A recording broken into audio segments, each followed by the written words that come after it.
Shalom, selamat bertemu kembali. Kita akan belajar tentang teologi Allah. Saya akan sampaikan, perkenalkan dulu, saya Darmanto dari program Doktoral STTII Yogyakarta. Teologi tentang Allah ini juga disebut teologi proper. Kita melihat yang pertama, kalau bicara tentang Allah, siapa Allah itu? Lalu yang kedua, bagaimana Ia menyatakan dirinya? Lalu yang ketiga, bagaimana manusia mengenal siapa Allah? Nanti kita akan bahas siapa sesungguhnya Allah, lalu bagaimana Allah menyatakan dirinya. Ya, kita tahu kalau kita melihat pemandangan gunung, sungai, keajaiban alam semesta ini, jagat raya ini, kita bisa berpikir, siapa yang menciptakan? Allah menyatakan dirinya melalui ciptaannya, melalui alam semesta ini. Keberadaan Allah sungguh ada, karena tanpa Allah dunia ini tidak ada. Bagaimana manusia mengenalinya? Ya, tadi yang pertama kita sudah berbicara, manusia bisa melihat ciptaan Tuhan, lalu manusia bisa mengalami damai sejahtera Tuhan karena di dalam diri manusia ada roh Allah, yang itu merupakan pemberian Tuhan yang ilahi, sehingga ada konektivitas antara manusia dengan Allah. Lalu secara khusus, manusia mengenal Allah secara pribadi kepada Tuhan dalam penyembahan, dalam keyakinan iman, mempercayai Tuhan Allah semesta alam itu. Bicara Allah, yang pertama tentang nama Allah. Siapa namanya? Allah sering diidentifikasi dengan Adonai, Elohim, Elyon, Elohi Israel, El Olam, El Roi, El Sadai, Immanuel, El Gibor. Mari kita lihat satu persatu apa makna dari nama-nama ini. Adonai, dalam perjanjian lama kata Adonai digunakan sekitar 300 kali di depan kata Yahweh. Maksudnya orang Israel tidak bisa menyebutkan nama Yahweh itu, sehingga menggantikan dengan nama Adonai. Kalau ada tulisan YHWH, lalu orang Israel akan membacanya Adonai, artinya Tuhan atau Tuanku atau Allah yang perkasa. Umat Yahudi menganggap nama Yahweh terlalu suci untuk diucap, dan oleh karenanya diganti dengan kata Adonai yang berarti Tuhan, dan dengan kata Elohim yang bermakna Tuhan. Lalu El artinya Allah yang kuat. El mengandung makna yang sifatnya netral. El bukanlah sebuah nama, tetapi El menunjuk kepada suatu kuasa yang supranatural, yaitu kuasa yang ilahi, yang impersonal. Lalu Elohim artinya sang pencipta yang maha kuasa. Dalam Alkitab, Elohim adalah kata benda jamak dalam bahasa Ibrani yang digunakan untuk menyebut Tuhan. Kata ini merupakan kombinasi dari kata benda tunggal, Eloah, dan akhiran jamak im, jadi Elohim. Lalu ada Elyon. Elyon artinya Allah yang maha tinggi. Dalam Alkitab Ibrani, Elyon adalah julukan untuk Tuhan bangsa Israel, yang berarti Tuhan yang maha tinggi. Elyon juga digunakan dalam konteks non-religius untuk berarti yang di atas, atau puncak, atau paling tinggi. Elohi Israel memiliki arti Allah Israel. Ungkapan ini merupakan nama sebuah altar yang didirikan oleh Yakub di dekat Sikem. Ya. Elohe Yisrael.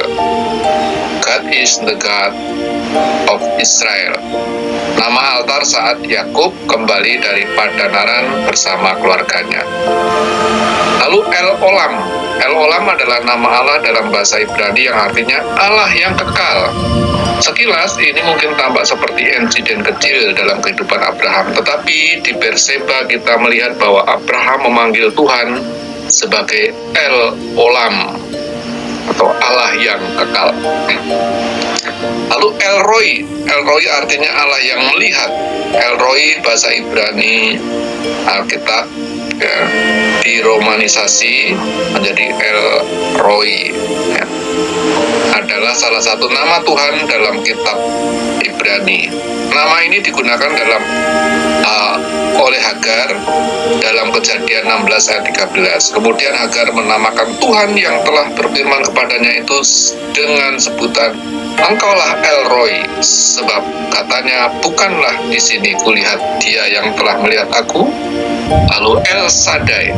El Shaddai artinya Allah yang Maha Perkasa. El Shaddai adalah nama Allah dalam bahasa Ibrani yang artinya Allah yang Maha Perkasa. Kata El Shaddai berasal dari satu kata dalam bahasa Ibrani yang artinya kuat dan perkasa. Jadi bisa juga disebut El Shaddai itu adalah Tuhan yang Maha Kuasa. Nama itu merupakan gabungan dari El yang merupakan kependekan dari Elohim yang berarti Tuhan pencipta yang perkasa, kemudian Shaddai yang berarti Maha Kuasa. Lalu Immanuel artinya Allah bersama kita. Kata Immanuel itu sendiri merupakan kata dalam bahasa Ibrani yang secara harafiah berarti Tuhan beserta kita. Yesaya 7 ayat 14. Sebab itu Tuhan sendirilah yang akan memberikan kepadamu suatu pertanda, sesungguhnya seorang perempuan muda mengandung dan akan melahirkan seorang anak laki-laki, dan ia akan menamakan dia Immanuel. El Gibor.